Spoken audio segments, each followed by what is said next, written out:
Good evening, ladies and gentlemen out there in YouTube land. I am Deleted Scenes, human being, American, and YouTuber Ronan. And I'd like to welcome you to tonight's episode of Live from Sparkwood in 21. This series chronicles the cult classic television series Twin Peaks, co-created by the late legendary David Lynch, along with Mark Frost. Joining me on this journey are super fans, Last Call Troy Pacelli, Hello, hello. Netters Network, Good evening. and Aged Boomer. Hello. It's been a while. We haven't heard that for a I while. don't know. I'm just thinking though, man. What would Flappy be thinking of our modern age right now? Would he think it was a time of wonder, or would it just make him more depressed, like he was before he finally died? I don't know. I'm just, I mean, I don't know if they do seances. You can communicate with birds, but Well, you need to make the that happen. problem is that I think he'd probably be very depressed because, for modern audiences, they would recast his role with a pigeon for representation. He'd get really angry. He'd be like, I'm a thrush. Right. Exactly. That's exactly right. So there you I go. would like to say hello to those of you joining us currently on X. I can't see you, but I know that you're there. Joining us here live in the chat, Faithful Blue Wrench, channel member, the Bird Woman of YouTube. Watch out for her channel, Fluff Chick Productions. Connie Clary. Yep. Channel member, JPRPH1.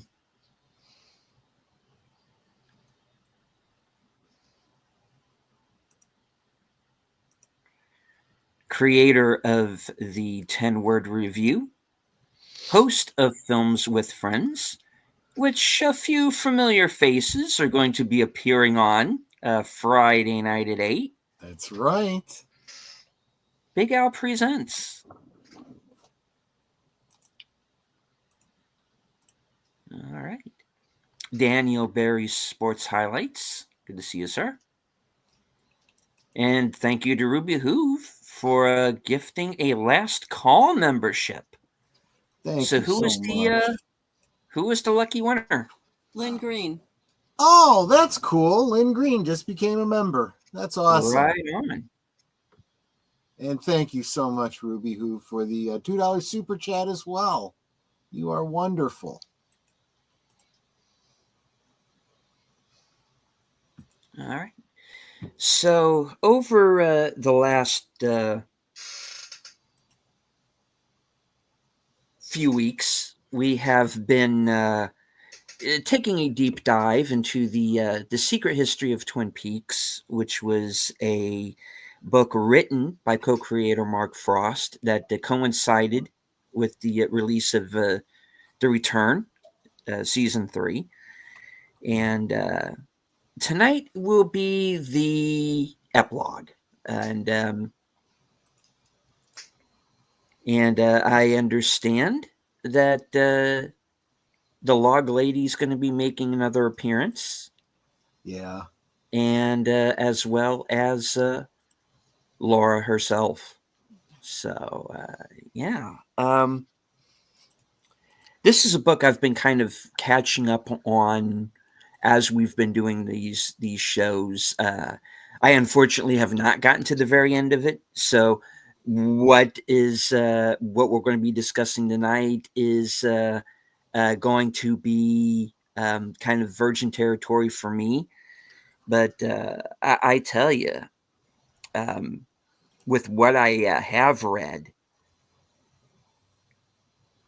I can understand possibly making a prequel series based on this book. I know, right? Because there is so much going on. Yeah. And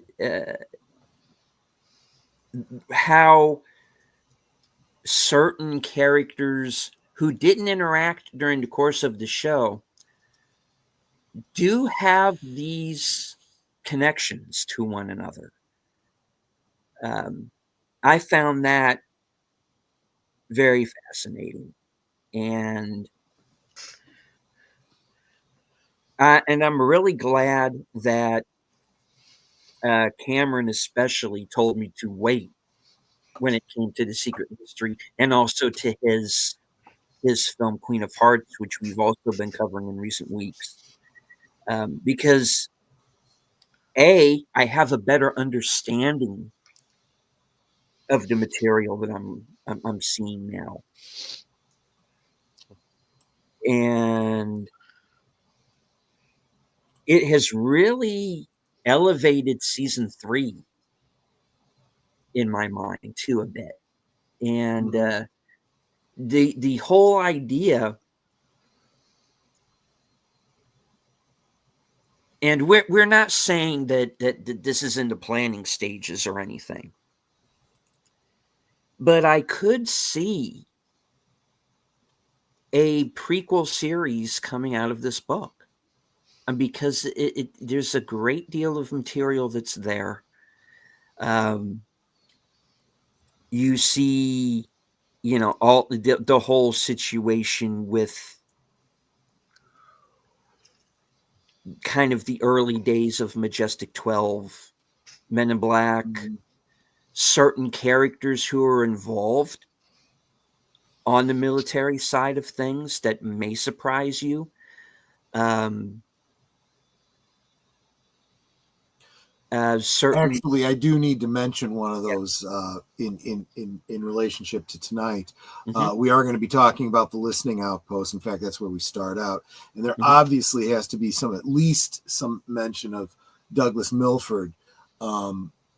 We talked about him last time, so I don't go too much into it tonight. In fact, I truncated it and just kind of made a blurb about there is more in this section that we're just going to kind of gloss over, but I do recommend that people do take the time to look into it, because that whole wedding and the Lana story, and was that her name, Lana, Lana. that he married?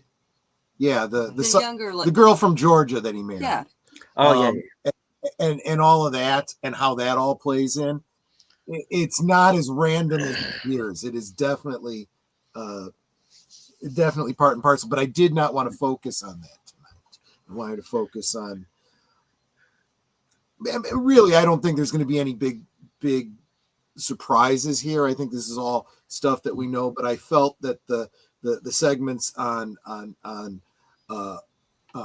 Margaret Coulson and Laura Palmer deserve their just no truncation, just really to focus on it. because it really is very fascinating and very labyrinthian, and a lot of thought very clearly went into this, and I can see, just with the portions, just with the portion of the book that I have familiarized myself with up to this point, I could see Mark Frost continuing this if he so wanted to. And if you did a prequel series, you could do it with a completely new cast, because you're Because it'd all be seeing the younger versions. You are seeing a younger Log Lady. You're seeing a younger Carl Rod. You're seeing a younger Dougie Milford. The way Hank Jennings' father figures into a particular point of the book, and where he ultimately ends up, is a bit of foreshadowing too. It's very interesting, and I was at a point before of like a prequel series. I don't know, leave it alone. Go the deeper I'm going into this. Yeah. Now I'm saying I can see that. Yep. with Frost behind it, with a Hmm. with a good strong cast. I could see this being a prequel series, or I can see someone like Cameron or Josh doing something with this if they so Yep. wanted to. I could see a young Gordon Cole who was known throughout his younghood as being a man with great hearing. And then something tragic happens, right? Actually, that's probably true. There probably is an element of that just like if they were to do the whole story of Norma and Nadine and Big Ed, you'd obviously get the story of her losing her eye, which also is covered in the Secret Her eye History is of covered, but I'm Well, yeah. You know what I mean, though. But yeah. All right, if everyone is in Cosme right now, Troy I am. has put together a little. I'm actually, for the most part, giving you a visual depiction of the actual last, I don't know, hour or so of the Secret History. It's not quite that long. I did truncate it a bit. I did take out some of the Dougie Milford stuff, but I think it. What? Stick with me. There's a payoff. There's a payoff. There's always a payoff. Do you see the little meme I posted in the chat in Cosme? I did. Data having trouble with Windows. It's the blue screen of death. That's a classic. Crazy. I'm sorry. Yeah. All right, I'm ready to go when you are, deleted. Here, I'll post something more Twin Peaks appropriate. Oh, wait a minute. I'm not sharing it, am I? Hold on a second. No, not at present. I guess I have to do the whole here. And Delete, you're starting to sound a little far away. Well, I'm not saying anything important. Not you, deleted. Oh, okay. Since when do I call you deleted? Since I have something in my ear and I can't hear you.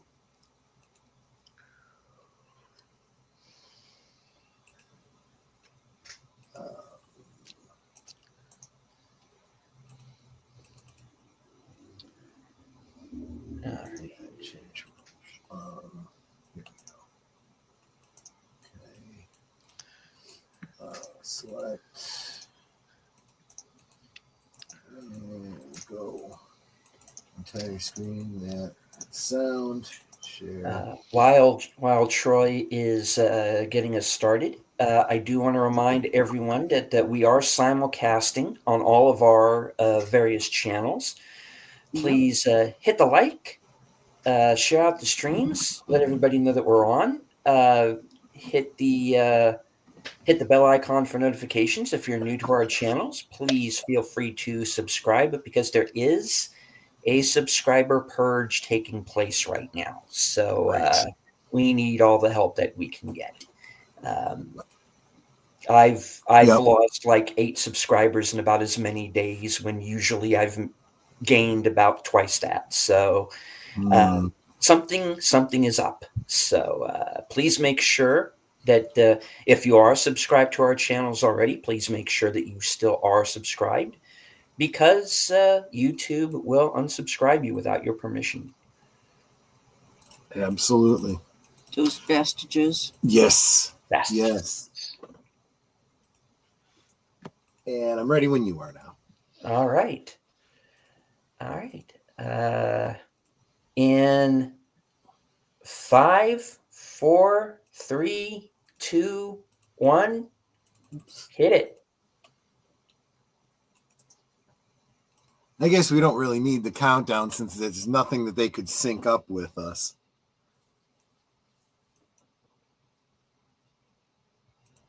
I mean, this opening alone would have gotten us hit for copyright. I like that music. I've heard it before. I do too. Yeah. Angelo Badalamenti was a genius.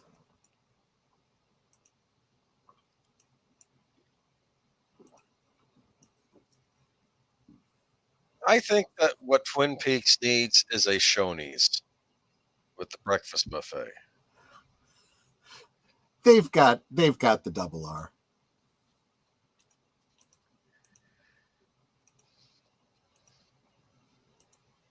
Hey, Curtis.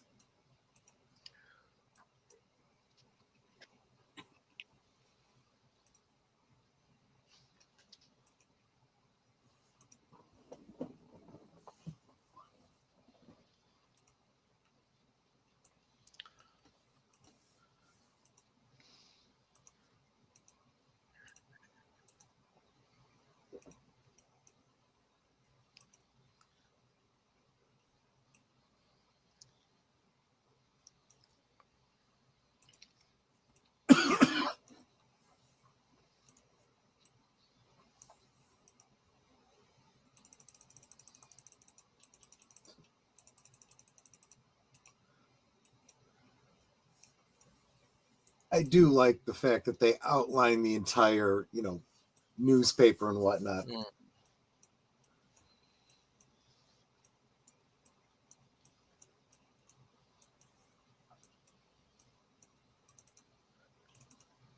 Remember, Robert Jacoby is Dr. Jacoby's brother. Right.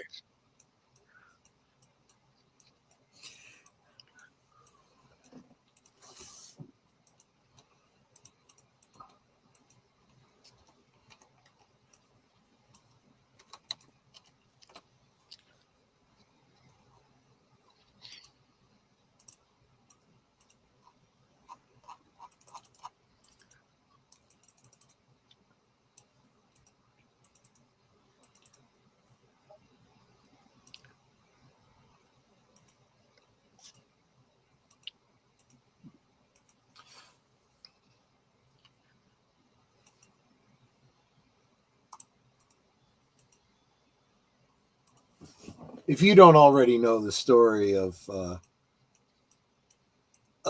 log, this is a sad story. Mm.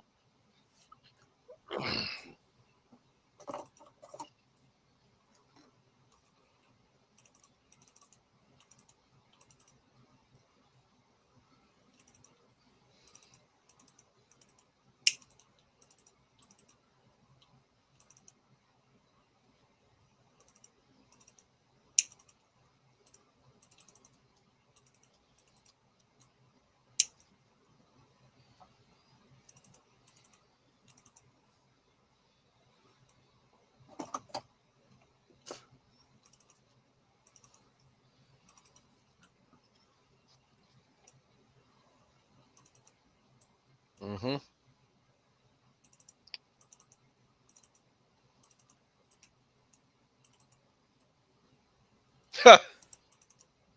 That would be 57.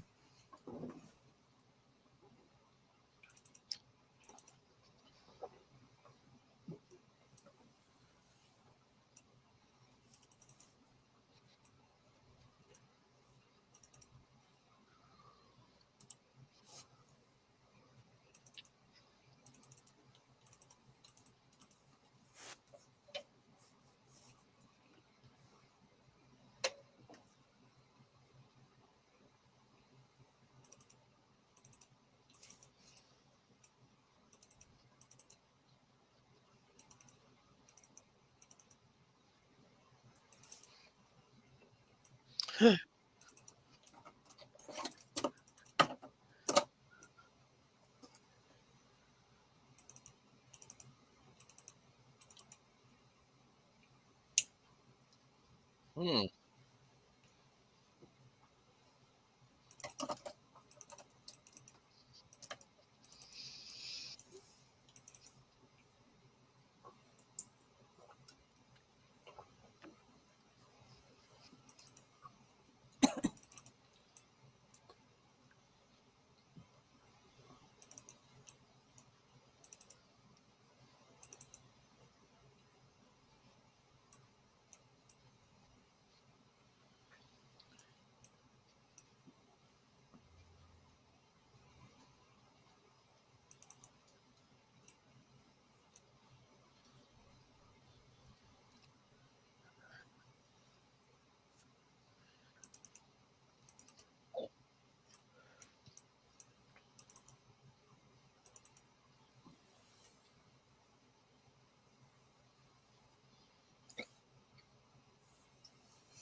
It's got to be a nice feeling.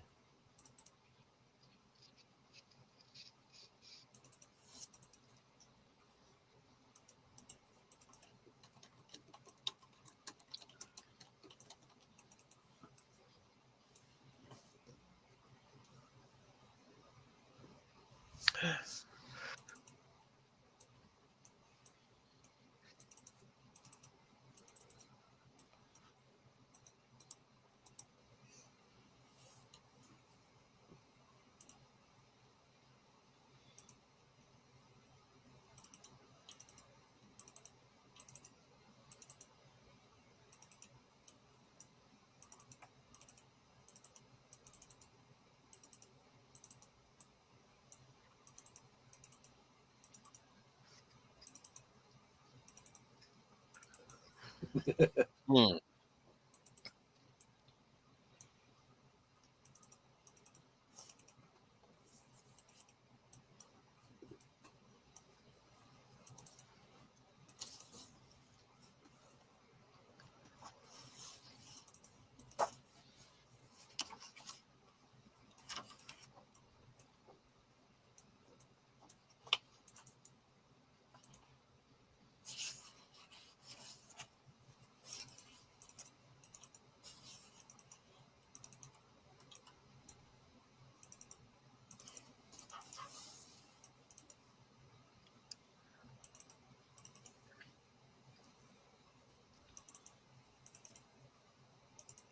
Mm-hmm.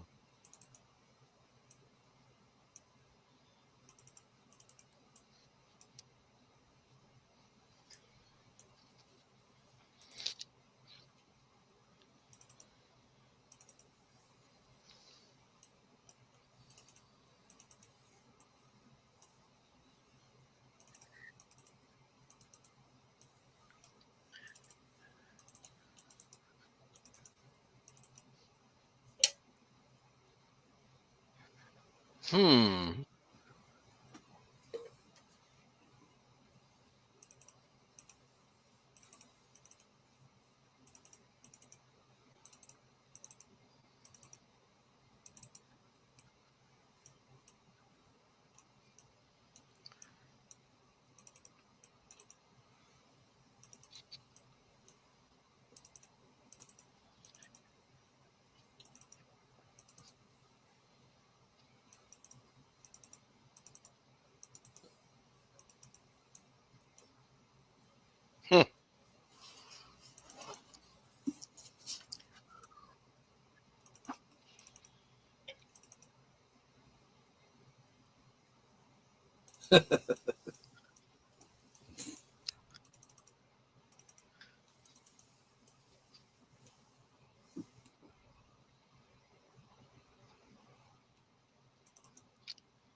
Hmm.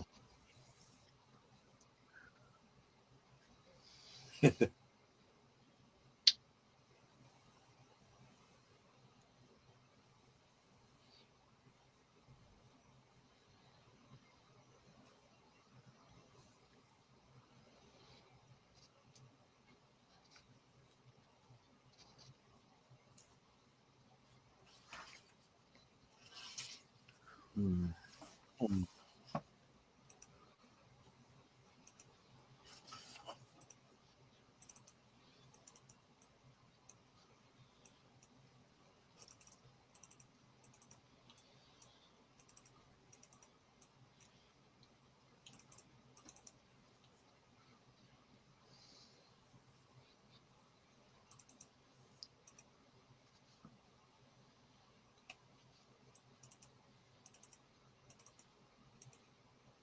Who wouldn't?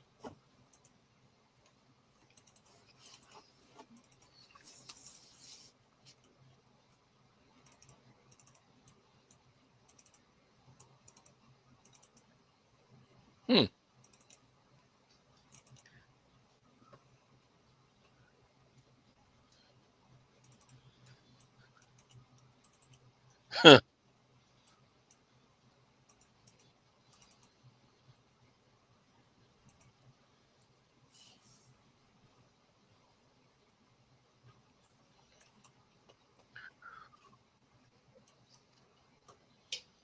Ha.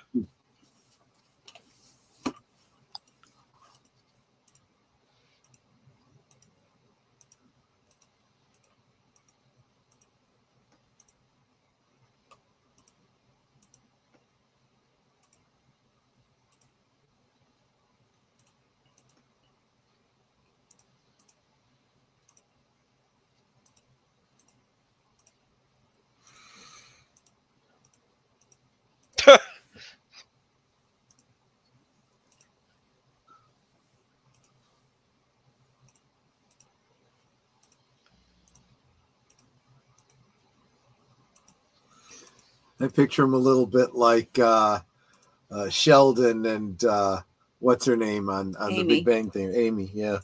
Mm.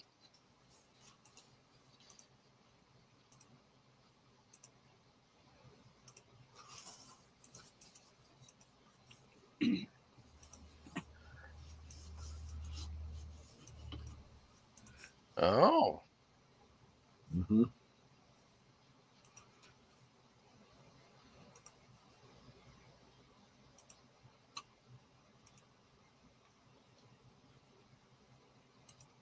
Yeah.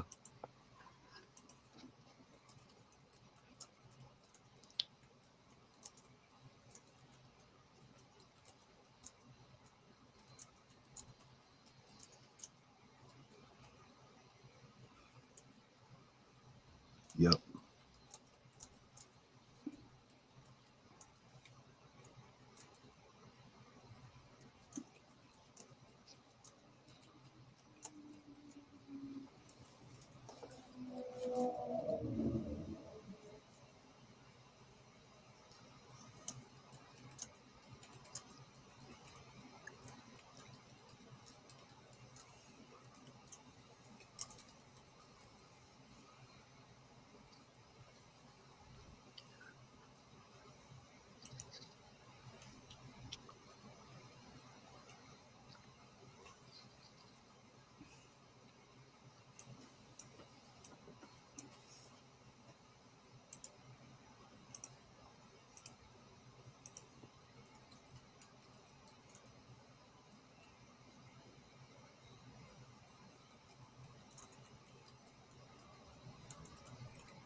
Yeah, I know.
Yeah, this is big too.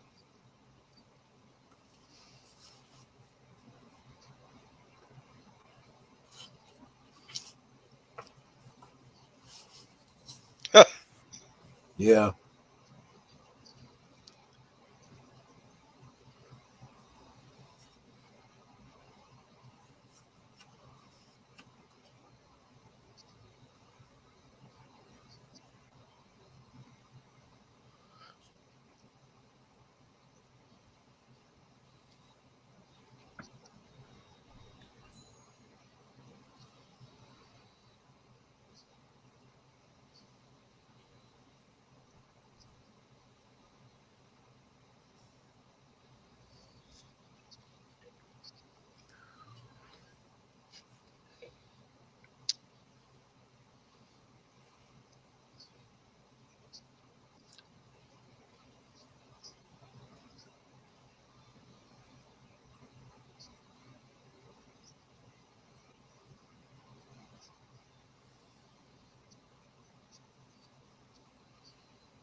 Wow. Yeah. That's what I thought too.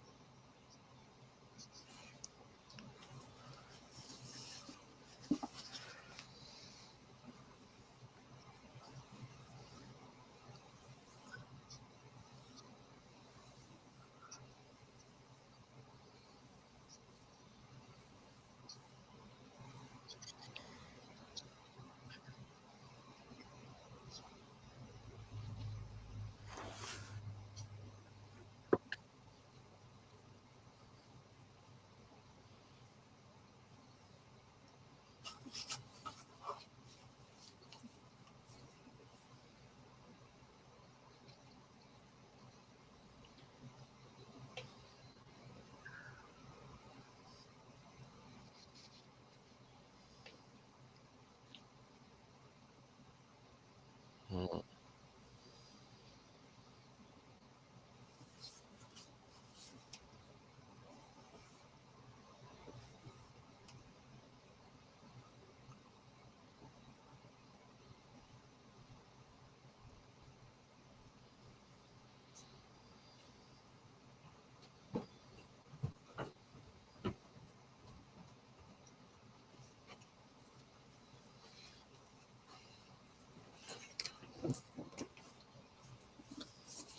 And yes, that is Kathleen Coulson. Not the voice, the picture. Mm.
Hmm.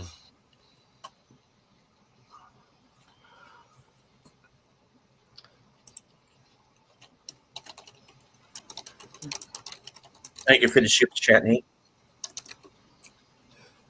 You'll have a chance to get caught up, Nate.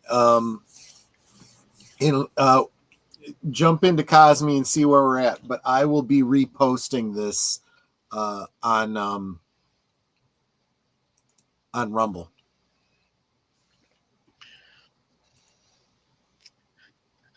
Did you guys know that the actress that played Teresa Banks had died? No.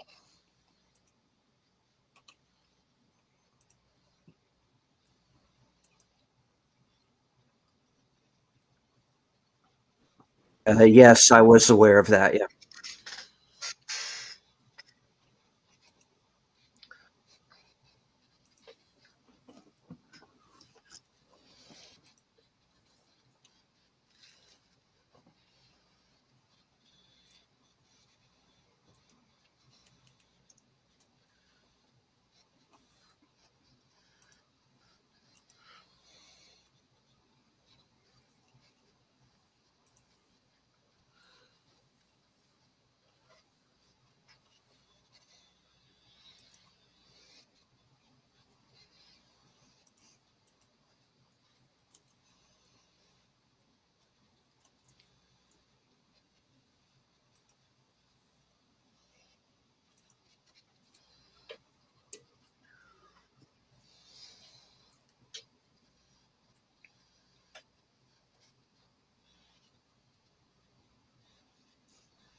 Mm.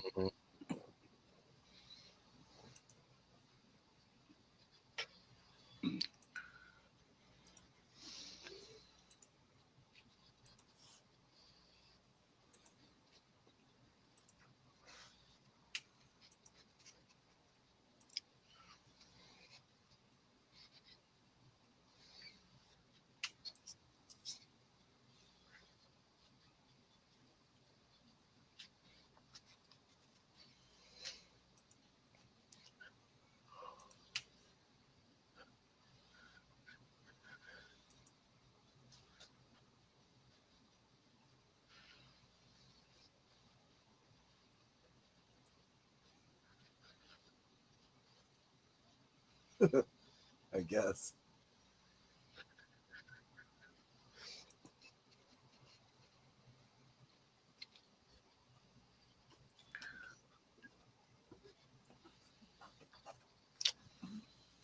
Yep. Mm-hmm. She has not yet found out about the Blue Rose Project.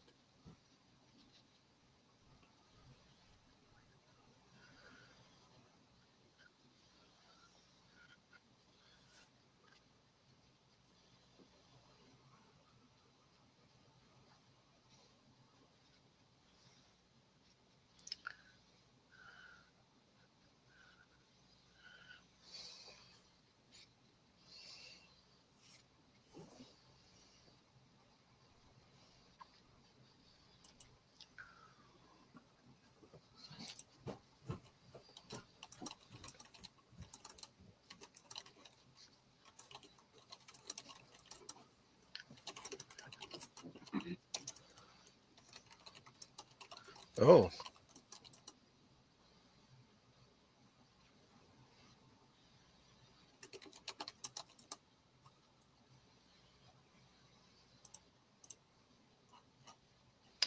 Oh. Yeah.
Oh.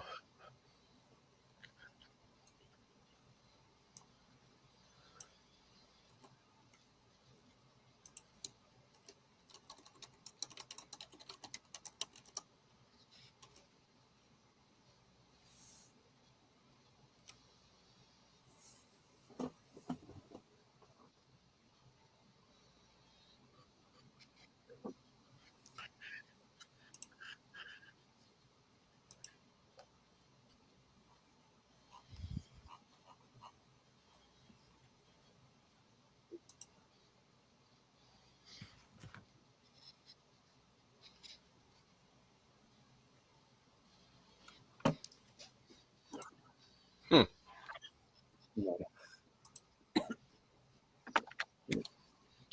Mister, I'm already there.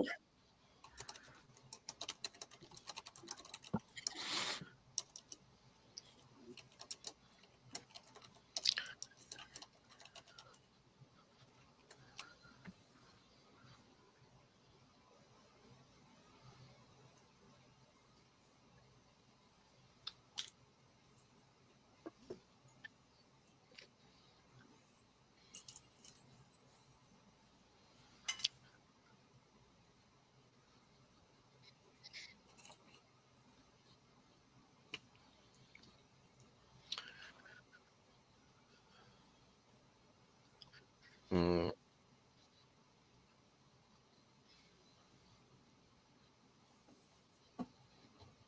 Nice. Hmm.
Hmm.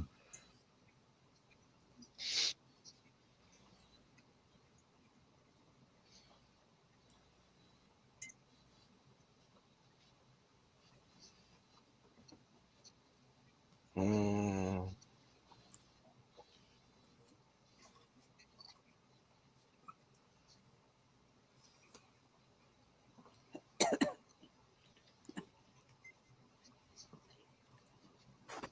I have some ironic socio-political comments I could make about this.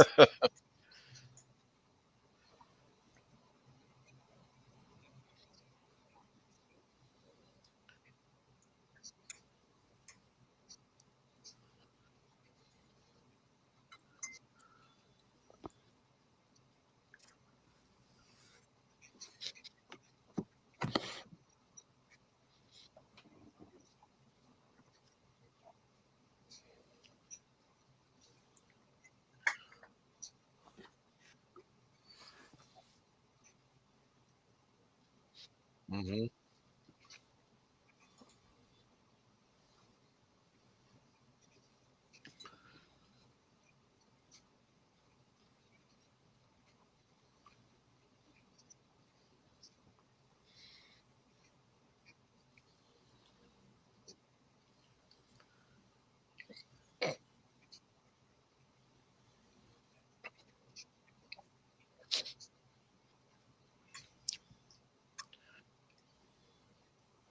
This is, by the way, Russ Tamblin's voice. Ah.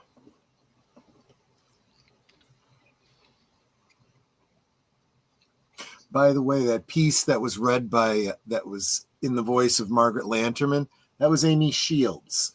She was the one of the three girls at the casino in the third season. Huh.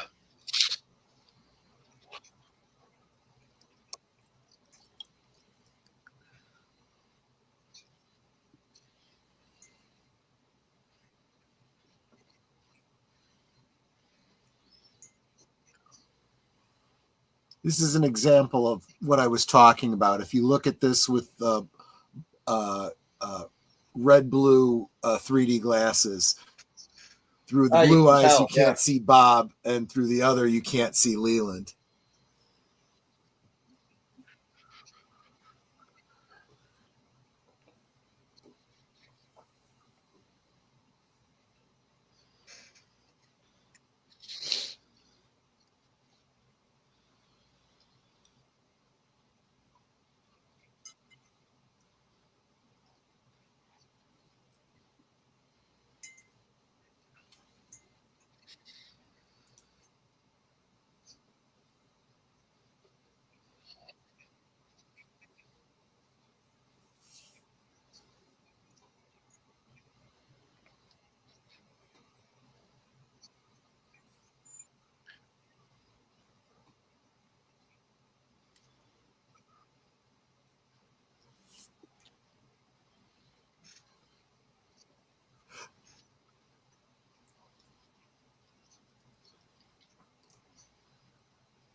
Hmm.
Wow. Yeah.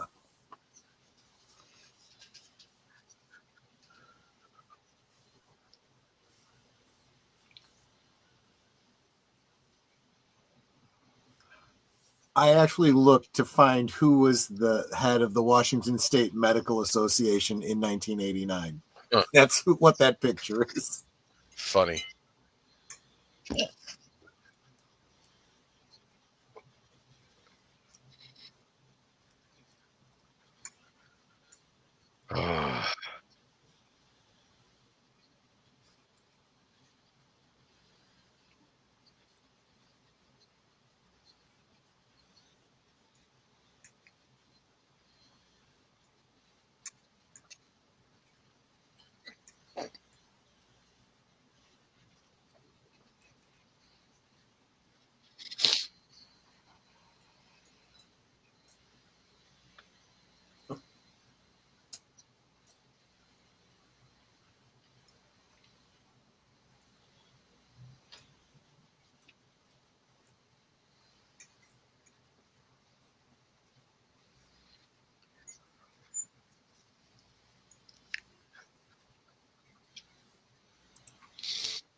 Well, yeah.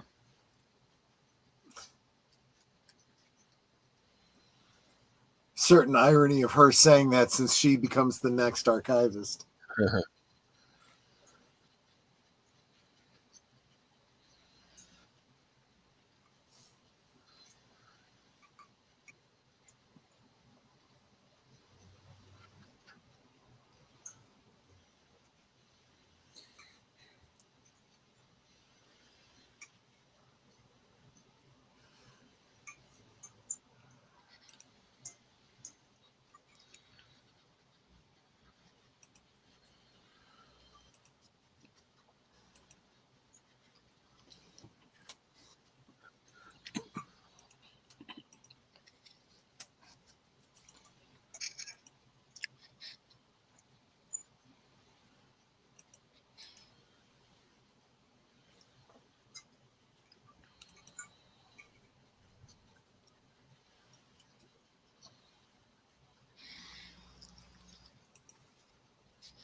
Good reaction, Nate.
Thanks, John.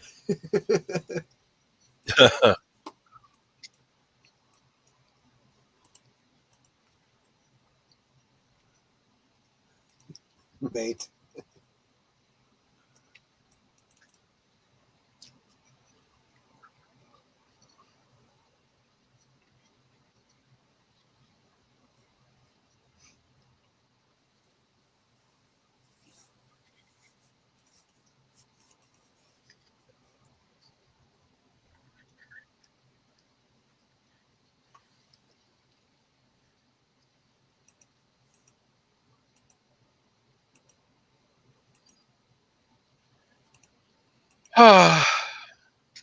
Did you notice that Dr. Jacoby's picture, there was like a shadow on the side of his face? Mm-hmm. What was that? What was that? What was that? That's another clue about something. Something I left in. It sounded like, and if you're still listening, I could have put a very long list there. I just put the names of the people whose characters were involved in tonight's presentation. In fact, that might be something to consider. Maybe doing a stream talking about the very long list of people involved with Twin Peaks that are no longer with us, like concentrated in remembrance kind of thing. It's really shocking how many of them died young too. I mean, some of them you're like, okay, yeah, they were 60 and over. This isn't a big surprise. Some of the older people, in the original airing of the show, you're like, yeah, no, I did not expect them to make it much beyond that. But some of them, it's like, some of them not so much. So, but thank you very much. I'm glad you guys enjoyed it. Yes, we were talking about L. Ron Hubbard last week. I don't know. I after I did my guest appearance on what's it called? Real Wade Nation Gaming Clips. Was it last week or the week before? I realized that you can get away with a whole lot more on Rumble than you can on YouTube. We literally broadcast the entire showing of the movie Tron. And yeah, we were of course commenting over it, but he was basically showing it, and as far as I've heard, he's gotten no issues with copyright over there. So I do feel confident that I could probably upload this over there and get away with it. Yeah, Rumble is definitely something that I want to look more into. I do know that, okay, I'm just going to put it out there. I think the powers that be at YouTube do feel a little threatened when it comes to Rumble, and I think that's valid, and they should be. Well, you know that Rumble won their lawsuit against Google, right? Oh, yeah. Oh, really? There are predictions that Google is going to be broken up as a monopoly, and they're going to have to give up YouTube. And we definitely have, an administration in power right now that will have no problem doing that. Yeah. Yeah. So I have a lot of reason to hope. There's a lot of good things that I'm seeing every time I look at the news. There's a certain group of people in the world and on social media that whenever they get upset, I know it's a good sign. Yeah. You know what I mean? I'm just saying way. So we learned a lot of things tonight. Yes, we did. I didn't realize Margaret Lanterman was a lot older when she got married. And that her husband was older than she was. Yeah, I mean by about a decade or so. And to hear the details, I like the fact that Robert Jacoby's voice is that of a friend, who grew up with and knew Margaret, because it took someone like that to tell her story. We only knew of, for example, Deputy Hawk being that close and understanding with her, but there was that big age difference. He wouldn't have been able to grow up with her to be able to tell that story. So I did like the way they found another character to do that with.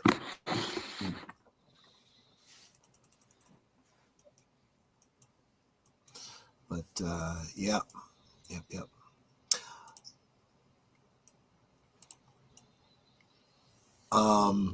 There is, like I said, there's this whole segment there that goes into the conversation between Milford and Briggs, and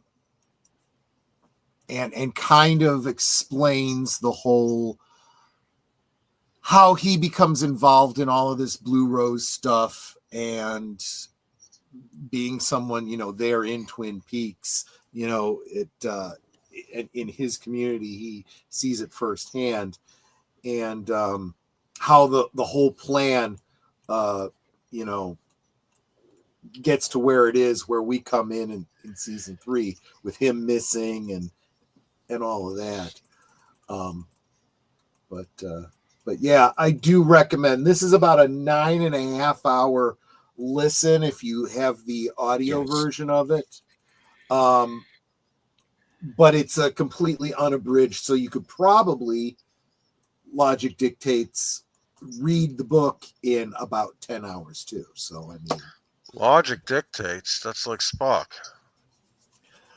Yes, but as we know, reality and theory don't always go hand in hand. I wish a lot more academicians would understand that. They keep complaining about the way the world ought to be, and we're like, yeah, but that's not how it actually works. Your philosophy is flawed. But yeah, so there you go. I enjoyed putting this together, and I hope you enjoyed it.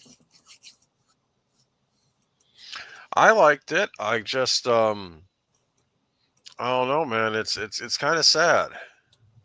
It is. I feel like there's some tragedy in all this. Yeah.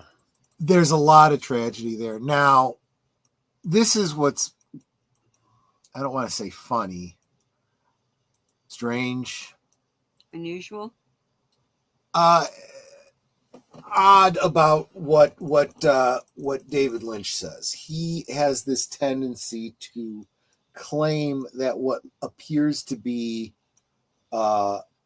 tragic endings in his stories are actually happy endings, implying that there's a deeper meaning. And I kind of get that with Twin Peaks. I do. There's definitely an element of, is it tragic that Laura dies, at the beginning, yeah, effectively? Yes, of course it is. However, when you get the whole story and you realize this is a choice she made for the greater good, even her own greater good, when you look at it as something that's beyond, as Margaret, would have you see it, life is more than just the time from when we're born to when we die, that there's so much after that, even though most of us can't see it. Margaret saw it, Laura saw it, and her story actually isn't even over yet, as we know from the ending of season 3 and from Queen of Hearts. that story is still being told. So, and then like Jacoby said, in every life there's darkness and there's evil, but there's also good and love, which is there more of. He says it as though it's something that can be answered for all of humanity. But I think the reality is it's a question that has to be answered for each individual human being. And it's a decision you make in how you live your life. So I'd say there's a lot of positive there too. I don't think you should be bummed out about it, but you should have maybe the same kind of reaction that Margaret had, right? I mean, I had a hard time as I was putting this together because a lot of the editing meant having to listen to portions of this over and over and over again. So that bit about her putting her dress in a suitcase by the door, after listening to it like 4 or 5 times, realizing the dress that they were talking about was her wedding dress. So they had just gotten married. They had literally just gotten married. They were at the chapel when the storm hit. And that's just, that is rough. But yet she's got this, like, yeah, this happens, but that doesn't mean, it's the end. It's not over, and like she saw it coming too, and from what we know of Margaret, yeah, she probably did.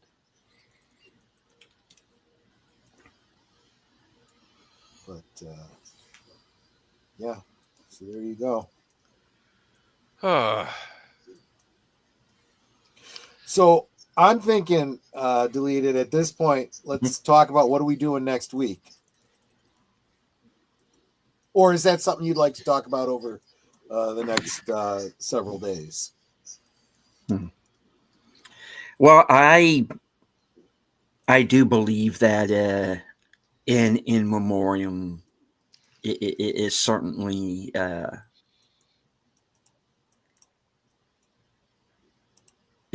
appropriate. Okay, I could do that. In coming weeks, I know we do want to do a David Lynch filmography, discuss some of the movies that we haven't shown yet. Whether we do that here or rather that's the last call thing, I guess that's up for the rest of you to decide. Well, here's what I was going to say. If you wanted to do one of those films next week, we could, this would actually be a great time to do it because tonight, after we're done here, we're going to be showing the last episode of season 2 of Blake 7. Mm-hmm. And I feel like being a dick and leaving people on that cliffhanger and let them suffer for a little while like we all had to do back in the day. And so maybe next week we do an extended live from Sparkwood and 21 to do a watch party of whatever you think the next thing should be. Oh, so you're going to literally, okay. That is a dick move, sir. And I highly disapprove of your dickatry. But however, let's face it though, you being somewhat of a prick myself, I think it would be a good idea to yes, do exactly that and be completely diabolical. And this is my master plan to take it all over one channel at a time. And you cannot stop me. I should go on camera for this. You cannot stop me. I am the megalomaniacal boy king of all of Babylon. And I want that on record. Thank you and good night. Okay. Moving on. The fact is, I had my finger on the thing. I was like, I can put myself back in. I'm like, nah, I'll let him do the bit. It's funny.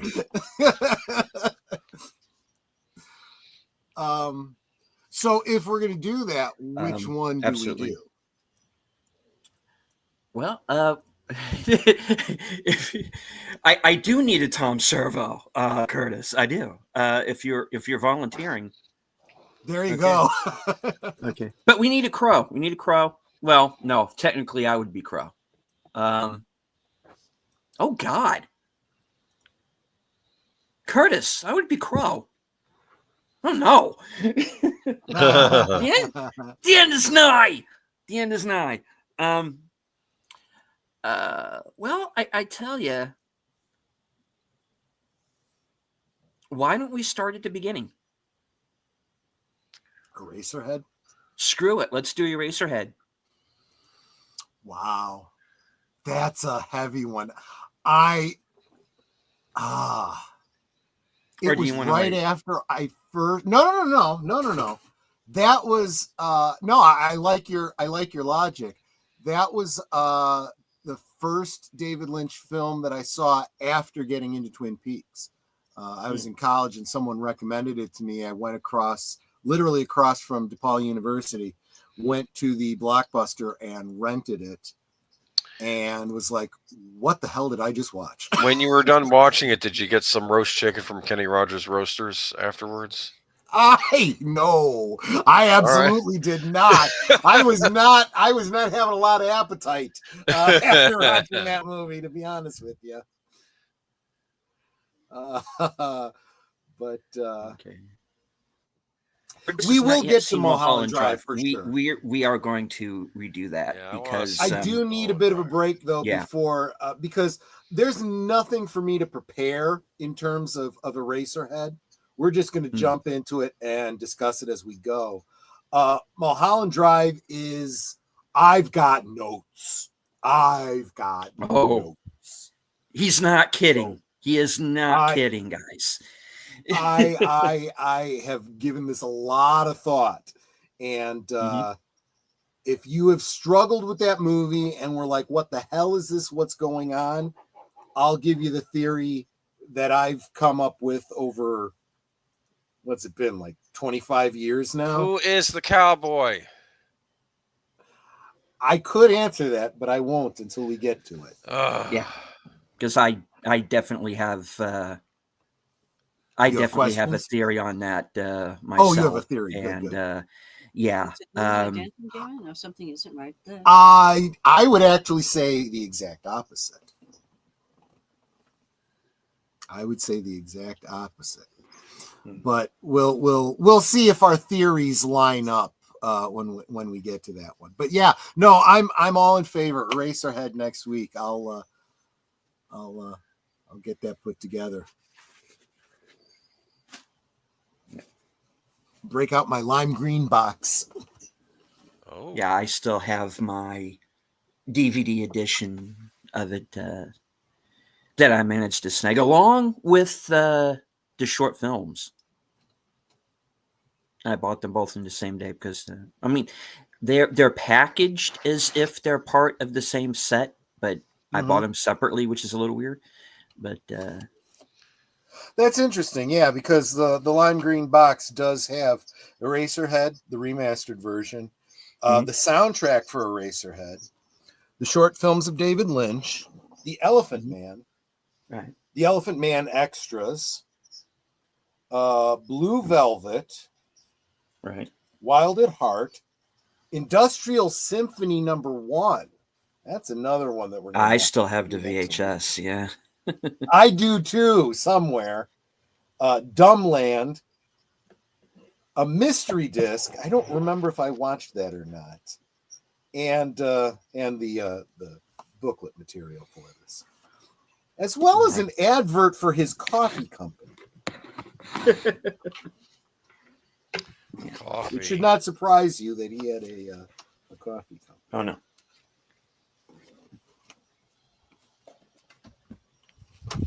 No. I don't have the lime green box personally, but You're Like kidding. I said, You I don't? do have. I do not have it. Huh. He does not. He does not. I do I'm not. really surprised at that. I'm trying to see if I have the short films down here. I've been going through my old DVDs and trying to see what I have, and because I've doubled up on a few things I've noticed, and I can't be doing that. It's become a space issue. Let me see. Is this it? That is not it. Anyway, I know I have it. But this is the copy of Eraserhead that I presently own. Here, I'll blow myself up here. This is the version that I have. And the short films are similarly packaged. And of course, there's Good Old Lady and the Radiator, and Having Everything's Fine, which is still a cool song to listen to. And the Pixies version of that is really good too, if you've ever heard that. Where did I JPRPH1, did you know that Bradley Cooper also played that version of the Elephant Man? He did the stage play too. And here is I don't know if anybody can really see that. This is the VHS Industrial Symphony #1. Yep. With Julie Cruz and Nicolas Cage and Laura Dern in a scene. Yep. So yeah. And Angelo Badalamenti and a lot of other faces from Twin Peaks you might recognize. Hmm.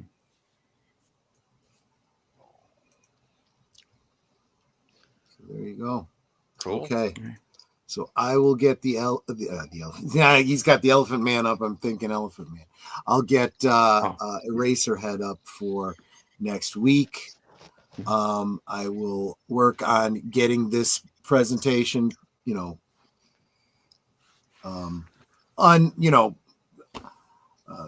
full version up on Rumble, and what I'll do is I will share out the link for that.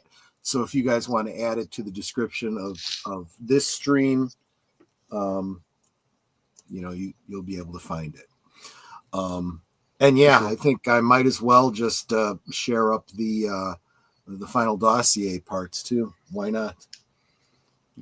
Cool. So you guys can check that out over there too. So there you go.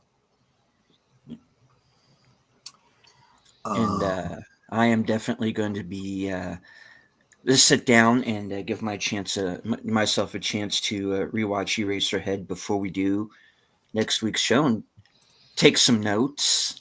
And because I was I definitely have some thoughts on the film myself, and I also noticed an actor in it that I was totally not expecting. So I want to talk about him a little bit too when we get to that bit in the film. So yeah, it's the early days of David Lynch, folks. We're going to take the dive into Eraserhead. Buckle up. It's going to get bumpy. Should have been an Eraserhead. Eddie Deason should have been an Eraserhead. No one knows who that is. They could have fit him in, yeah. Okay, all right. Yeah, I know. I remember who he is, yeah. For those who might not remember, he's actually in War Games. And I remember. Laser Blast playing one of the bullies, which was really weird. He was, yeah. Laser Blast. Great movie. Roddy McDowall was in Laser Blast. Yeah.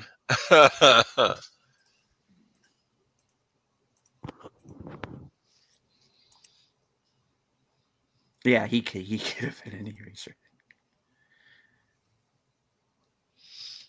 But yeah. All right. Unless there's anything else, I think this is a good place as any to start wrapping things up for this week. All right. Boomer, what do you have coming up? We got a lot of stuff to talk about on Sunday on Geeky Geezers. We're going to be talking about the cultural phenomenon that is destroying movie theaters because you want to watch your Minecraft movie, and there's got to be other stuff too. I think some new Fantastic Four news that Troy seemed excited about, or maybe not. And join us on Sunday. And they're remaking Elder Scrolls Morrowind, I think. Yes. Ah. For those who are excited about that. There you go. And it seems there's also going to be an Outrun movie as well. So. Yeah. There's no there. You drive around a Corvette and watch the scenery. That's the game. There's no. I don't even think you go up against other cars like racers. You're just going up against a timer. There's no game there. I mean, there's no plot. That's what I'm saying. There's no story. That's not what it was about. It's fine. Everything's fine. Okay. Sydney Sweeney will be in it, right? So that'll. I don't know. Okay. That'll work. I'm fine with that. Sydney Sweeney in a Corvette driving around and stuff blows up behind her because Michael Bay is doing it. So yeah, there you go. That'll be the movie. All right. Yeah. $1 billion. $1 billion right there. Netter. Let's see. Well, right after this, if you just stay where you are, you'll be automatically directed to my channel for another exciting episode of Blake 7. And then, let's see, on Thursday things, it's just going to be me and Troy shooting the breeze. But, if any of y'all are interested in being a guest on Thursday things, either to grow your channels, and it doesn't just have to be YouTube, we could talk about any of your channels, or if you are just really passionate about something that you want other people to know about, drop me a DM over on Twitter, and let's get you scheduled on. Let's see. Then Saturday over on my channel, we are going to be watching, I'm drawing a blank, I think it's Footloose. Yep. Retro Cinema. Yes, Footloose. So we're going to be dancing the night away over there on Saturday for Retro Cinema. We're gonna get Footloose and have a lot of fun doing it. And of course, I'm going to also guest on Friday Night Last Call with Troy. I'll let him talk about that. I think that's it for me. All righty, Troy. Yep, Blake 7 in about 15 minutes, maybe a shade more than that. Keep the Cosme link open because that's where I'll be showing it. Let's see.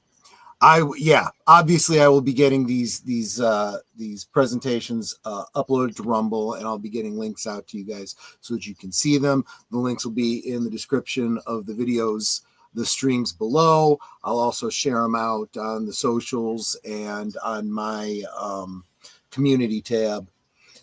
I will looking forward to Friday with Age Boomer and Netter talking about David Tennant. Yes. And his turn as the Doctor. Hanging out with Netter and Big Al and Deleted Scenes. Before that, watching the it's not Ralph Bashki, it's the Rankin and Bass Return of the King to kind of round out that trilogy. I know it's supposed to be a quadrilogy, but all we got is the 3, so we're going with the 3. And then then getting the geeky geezers together on Sunday, and I have yet to post the poll for Monday, so I have no idea what the members want to watch on Monday. But if you want to join us, if you want to join us and be able to vote in that poll, membership on my channel is only about $2 a month. So and you get 4 movies for free. Yeah, well, with that membership. Yeah, there you go. And you get a lot of say in what I do on my channel. That's the perks of membership. So there you go. Like Lynn Green, who just was gifted a membership today. Yeah. Yeah, it's like I need to set up my next members only stream. Just life has been happening, and I haven't had a minute to figure out which day to do it on. Yep. I mean, I know which day I'm going to do it on. It's going to be on Thursday, but I mean, I haven't had a day to set it up. Is what I meant. Right on. All right. That brings things on over to myself. I do have a review coming up for Sinners, so stay tuned for that.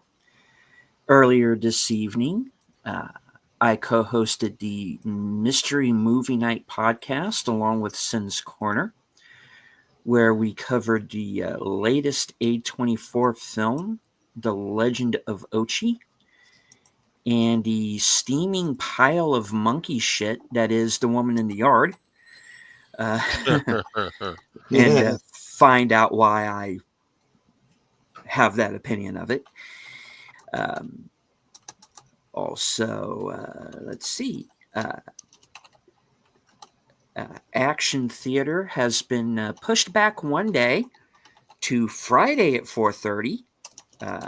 Co-hosted by Outlaw Bill and myself, and we will be watching Executive Decision with Kurt Russell, the movie that dared to kill Steven Seagal a half hour in.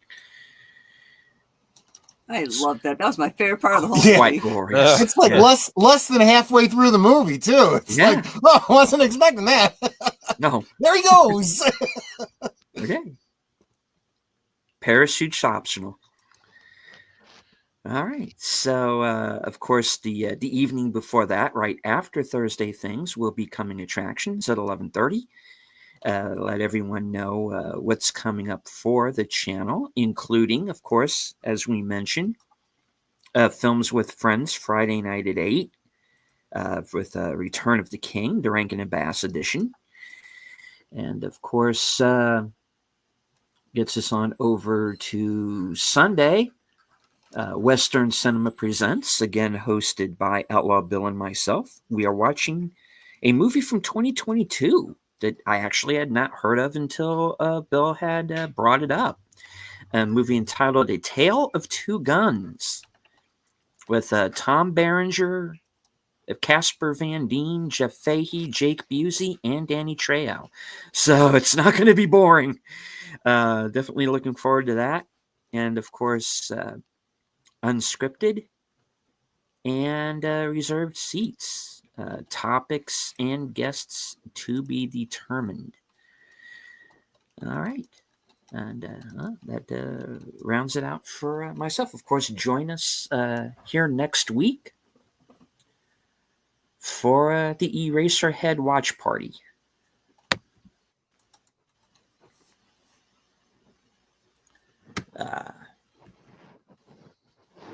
Nate dropping some knowledge into chat here. Woman in the Yard's production budget, $17 million. Domestic box office, $22 million.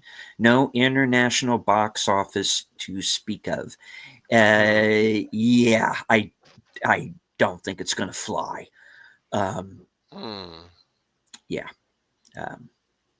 As well it shouldn't. as I said in the earlier show, it's a movie that needs to be buried under about 12 feet of concrete. But other than that, it was okay, right?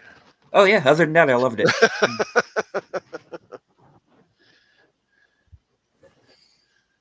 All right. So, any last words before we close out the show? Y'all are Osmo. Yeah. Thanks, everyone. Indeed. Yeah.